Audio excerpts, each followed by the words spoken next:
Ensemble sur Calade, c'est évidemment sur Calade. Allez, aujourd'hui dans Ensemble sur Calade, je reçois Mandana Etmad et Thibaut Emelin de l'association Solidarité Femmes Beaujolais. Bonjour. Bonjour, merci de nous recevoir. Bonjour à vous. Déjà, merci d'être avec nous en studio. Alors, cette association, elle est assez jeune. Solidarité Femmes Beaujolais, elle a été créée en août dernier, il me semble. C'est ça. Est-ce que vous pouvez nous raconter un petit peu déjà comment est-ce que vous êtes rencontrés, comment est-ce que vous avez eu envie de créer cette association ? D'accord, du coup pour répondre à ça, je vais juste parler un tout petit peu de moi avant de revenir sur l'association, pour décrire un peu la jeunesse du projet. En fait, je suis éducateur spécialisé, diplômé depuis une dizaine d'années. J'ai pu travailler dans plusieurs institutions différentes. Et ma dernière expérience professionnelle, en fait, m'a permis d'accompagner des femmes et des enfants victimes de violences conjugales.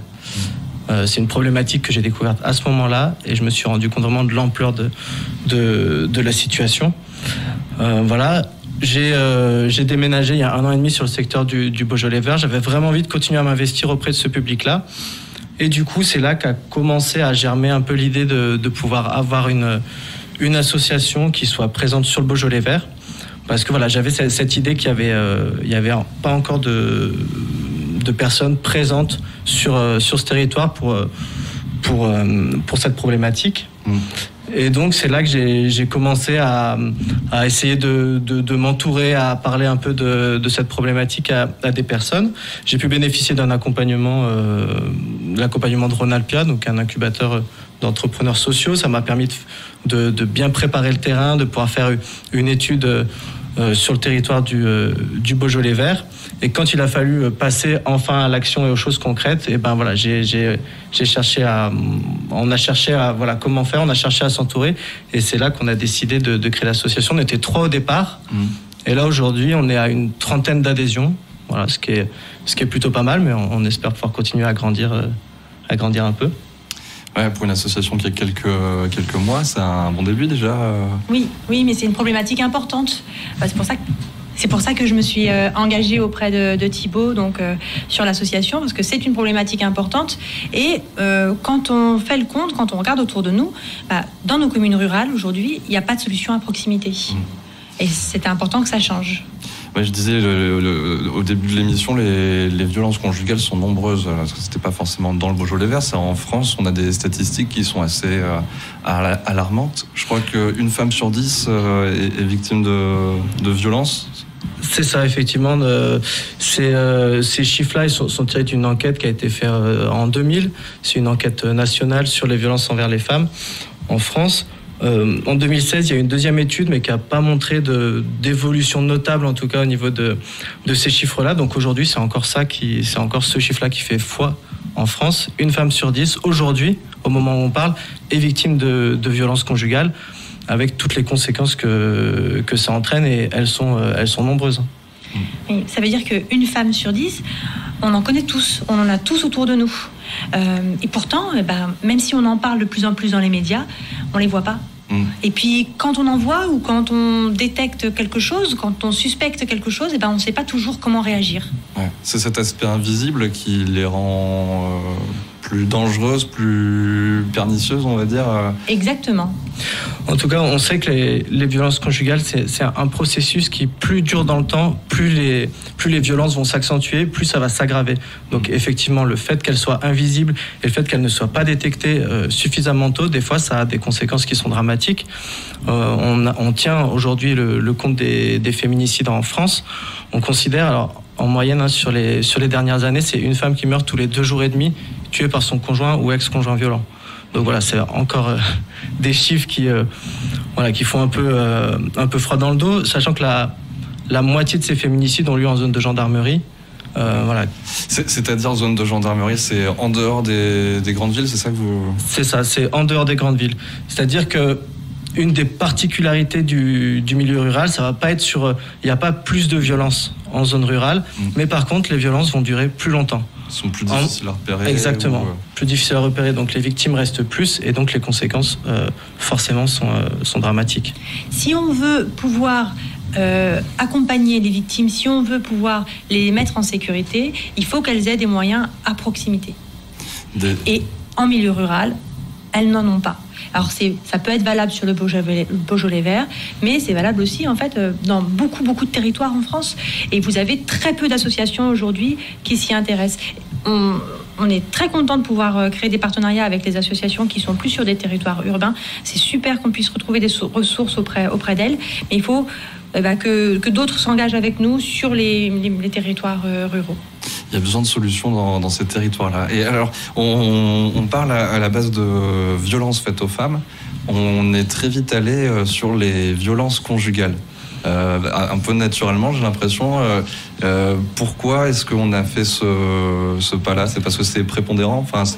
Alors, effectivement, moi, les violences conjugales, c'est en tout cas ce qui m'a le plus touché. C'est aussi là où j'ai travaillé, c'est ce que je sais faire. Donc moi, ma vocation au sein de l'association, effectivement, c'est de pouvoir travailler à la lutte contre ces violences-là. Après, on n'a pas voulu restreindre. Ça a été un choix à la création de l'association de ne pas restreindre juste aux violences conjugales. Mais on veut aussi pouvoir être une association qui parle à d'autres, qui parle en fait à toutes les femmes. Il y a encore beaucoup d'inégalités aujourd'hui en France, beaucoup de choses qui sont vécues. Alors, je suis un peu mal placé pour en parler, puisque voilà, je ne suis pas une femme, mais en tout cas, voilà, moi je parle de violence conjugale parce que c'est ce qui moi me fait avancer, ce qui me fait vibrer un peu au sein de l'association, mais après on élargit un peu effectivement. Oui, c'était important pour nous de pouvoir accompagner toutes les femmes. En fait, sur les violences conjugales, mais aussi sur d'autres types de violences ou d'autres inégalités qu'elles peuvent subir au quotidien. En fait, l'association, elle s'est donnée 3 missions. La première mission, d'abord, c'est de sensibiliser le public. C'est-à-dire qu'il faudrait ce qu'on espère mettre en place, c'est que tout le monde puisse savoir ce que c'est que les violences conjugales. Les violences conjugales, c'est pas seulement des coups, malheureusement, c'est aussi de la violence psychologique, c'est toujours de la violence psychologique. Ça peut être des humiliations, ça peut être des insultes, ça peut être un quotidien qui est très difficile à gérer, mais il y a aussi de la violence qu'on appelle administrative et économique. À partir du moment où, dans mon couple, j'ai pas le droit de dépenser mon argent, à partir du moment où j'ai pas accès à mes papiers, c'est de la violence. Il y a aussi les violences sexuelles. Ça, on en parle aussi peu. À partir du moment où il y a un rapport forcé, même dans un couple marié, la loi l'interdit. La loi dit c'est un crime. Et quand c'est sur son conjoint, sa conjointe, c'est une circonstance aggravante. Ça, c'est important que tout le monde le sache. C'est des thèmes qui sont pas faciles, mais nous, on veut aussi apporter des outils, c'est-à-dire, voilà, maintenant que je sais ce que c'est que la violence conjugale ou les violences faites aux femmes, puisqu'il y a aussi d'autres thèmes qu'on veut aborder, on va vous donner des outils, on va vous aider à dire, voilà, comment je réagis, qu'est-ce que je peux faire face à une victime que j'ai détectée. Ça, c'est la première action de l'association, c'est sensibiliser, former, essayer de passer des connaissances. L'autre chose qu'on voudrait faire, concrètement, c'est accompagner les victimes. Alors les victimes, c'est les femmes, évidemment, mais c'est aussi leurs proches, c'est-à-dire les enfants. Aujourd'hui, les enfants, même s'ils ne sont pas directement victimes des coups, par exemple, quand ils sont témoins, quand ils vivent dans une famille où il y a de la violence conjugale, ils sont victimes de violences conjugales. Donc pour ça, on a mis en place différentes choses. On va peut-être y revenir un peu après, je laisserai Thibaut en parler.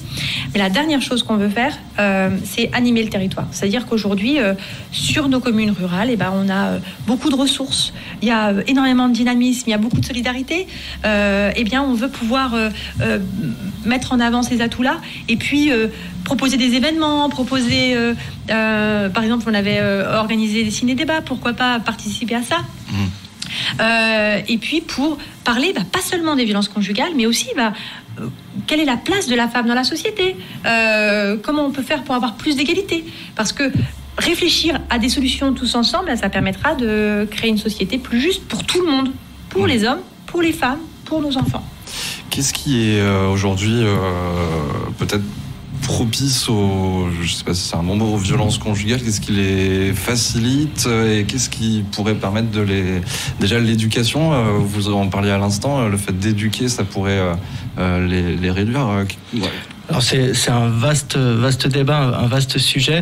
Nous, le positionnement de l'association, c'est de se dire que les violences conjugales, en fait, elles découlent du fait qu'on a grandi. on a grandi dans une société qui est inégalitaire, où les femmes ne sont pas l'égale des hommes. Ça, aujourd'hui, c'est un fait que pas grand monde, je pense, remet en cause. Et nous, on pense que ces violences conjugales, elles prennent leur source ici. Et c'est pour ça qu'on parle de violence, on parle beaucoup de violences faites aux femmes, parce que pour nous, c'est un problème de société. Donc voilà, pour nous, en tout cas, ça vient de là. Plus on va réduire les inégalités entre les femmes et les hommes, plus on va effectivement travailler sur l'éducation, sur la déconstruction des stéréotypes de genre, moins effectivement il y aura de violences, en tout cas de violences sociétales. Après, il y a des violences qui sont le fait d'individus liés à des trajectoires qui sont personnelles. Mais en tous les cas, je pense qu'on a le pouvoir en tout cas de faire diminuer ces violences-là, justement en intervenant alors auprès des plus jeunes, mais aussi auprès des adultes, même des plus anciens, pour arriver à faire changer un peu ce regard-là. Et voilà, je pense qu'on est sur la bonne voie, mais il y a encore beaucoup de travail à faire à ce niveau-là. Et vos outils, j'ai l'impression, les outils que vous avez décidé d'utiliser, c'est la parole avant tout, c'est la discussion, d'être déjà une oreille pour écouter, et puis... ouais. Alors effectivement, en tout cas pour tout ce qui concerne la partie violence conjugale, mais je pense que ça peut être le cas pour toutes les victimes d'autres violences, la chose principale, c'est d'être cru et de se sentir en confiance. C'est-à-dire que le moment où une personne qui vit des violences au quotidien reçoit une écoute qui est bienveillante, une écoute de qualité, et ben déjà ça permet de commencer un parcours de sortie des violences. Se retrouver face à une personne qui va remettre en doute ou qui va essayer de donner un peu des leçons en disant bah écoute, moi à ta place je ferai ça, c'est quelque chose qui va venir freiner et bloquer la parole. Oui, on entend souvent dans les conversations qu'on a autour de nous, dans les petites formations, sensibilisations qu'on a pu faire en cercle privé, vu le contexte sanitaire, on a beaucoup de gens qui nous disent « Mais pourquoi elles ne portent pas plainte ? Pourquoi elles ne partent pas ? Pourquoi elles ne font rien ?» Elles ne font pas rien, en fait. Ces femmes-là, aujourd'hui, elles mettent en place des stratégies très importantes de survie, d'évitement, en fait, de la violence. Ça leur prend énormément d'énergie. Et puis, c'est un processus, les violences conjugales, qui est mis, dans lequel elles sont seules, dans lequel elles vivent tous les jours. Et donc, ça leur prend énormément d'énergie, en fait, de survivre dans ce contexte-là, d'avancer, d'essayer déjà de tenir. Et donc, eh bien, il faut qu'on puisse leur donner, à un moment donné, un espace où elles seront entendues, elles seront crues et où elles pourront sortir de leur quotidien pour essayer d'entrevoir d'autres possibilités. Effectivement, on n'a pas parlé des conséquences, elles sont nombreuses. En fait, les violences conjugales, c'est vraiment un processus. Et une des premières choses que fait l'agresseur, ça va être d'isoler la victime, de couper les liens familiaux, les liens amicaux. Ça va être de détruire la confiance qu'elle peut avoir en sa parole. Et on s'aperçoit souvent, moi j'ai pu recevoir en tout cas des femmes en entretien qui n'avaient même plus confiance en leur propre perception. C'est-à-dire qu'elles étaient complètement envahies par l'agresseur qui avait pris toute la place. Et donc du coup, l'idée de pouvoir avoir un espace à elles où on les écoute et où on les croit, ça leur permet de se réapproprier aussi un peu leur vie, en fait, tout simplement. Et après, l'idée, effectivement, c'est de pouvoir aller vers une sortie des violences très concrète, parce qu'il ne faut pas oublier qu'il y a quand même une notion d'urgence qui est importante, mais la base de tout, c'est vraiment la première écoute. Et nous, on insiste vraiment sur ça. Dans nos sensibilisations, c'est ce qu'on va dire. Et je pense que c'est valable pour toutes les victimes, mais d'autant plus dans ce cadre-là. Il faut que la première écoute, elle soit de qualité. Et c'est pour ça que c'est très, très important d'orienter, dès qu'on a un doute, de donner les numéros de téléphone, les dispositifs qui existent. Aujourd'hui, il y a un dispositif national, c'est le 3919. C'est un numéro d'écoute. Il y a des nouveautés, des actualités autour de ça. Il y a un numéro national et nous, on a ouvert une permanence téléphonique avec un numéro local où donc du coup, vous tombez sur une personne de l'association qui est formée justement pour avoir cette première écoute-là. Et ça peut être déjà un bon moyen de commencer à sortir de ces violences. Un premier pas. Alors les actions que vous avez mis en place, il y a ce numéro. Il y a aussi des permanences de proximité. Comment ça se passe du coup ces permanences ? Oui, ça c'était la première mission qu'on s'est donnée, c'est vraiment d'emmener avec nous le réseau local. C'est-à-dire qu'on a on a envoyé un courrier à toutes les mairies des communes du Beaujolais vert pour pouvoir dire on existe, on veut agir, comment on peut travailler ensemble. Et On a eu un grand nombre de réponses positives. On est en train de les rencontrer. On est en train de prendre rendez-vous avec eux pour mettre en place ces permanences de proximité. Aujourd'hui, il faut qu'une femme victime de violence, quand elle en a l'énergie, quand elle en a l'envie, elle puisse trouver quelqu'un à qui parler. On a expliqué pourquoi, mais à proximité. Il faut qu'elle puisse se dire, voilà, là, c'est sur mon trajet pour aller faire mes courses, c'est sur le trajet pour aller déposer les enfants à l'école, c'est sur mon trajet pour aller à mon travail, parce qu'il y a aussi des victimes de violences conjugales qui ont une activité professionnelle qu'on croise tous les jours quand on travaille nous-mêmes. Et eh bien, il faut qu'elle puisse trouver une solution à proximité. Donc là, vous trouverez sur notre site internet toutes les dates, toutes les villes. Et puis, on est très content de pouvoir se dire que le planning en fait est vraiment en train de se remplir et qu'on aura bientôt d'autres dates à annoncer. Donc il y a des permanences aux mairies de Lamure-sur-Azergue, de Amplepuis et de Montsol, je crois. D'ailleurs, dès demain, c'est les mardis. C'est ça. Et également sur Valsonne. Mais du coup, c'est une nouveauté. On n'a pas eu le temps de mettre à jour, mais on a une réponse positive de la mairie aussi. Et il y en aura effectivement d'autres dans les jours à venir. On continue de rencontrer les élus locaux et les associations pour pouvoir travailler avec eux sur ces problématiques-là. On retrouve toutes les informations sur votre site internet, solidarité-femmes au pluriel-beaujolais.fr. Et comment, rapidement, comment est-ce qu'on peut vous soutenir? Comment est-ce qu'on peut apporter sa main à l'association? On a besoin de visibilité. On a besoin que tout le monde connaisse le numéro de téléphone. On a besoin de gens qui nous suivent sur les réseaux sociaux, Facebook, Instagram, LinkedIn.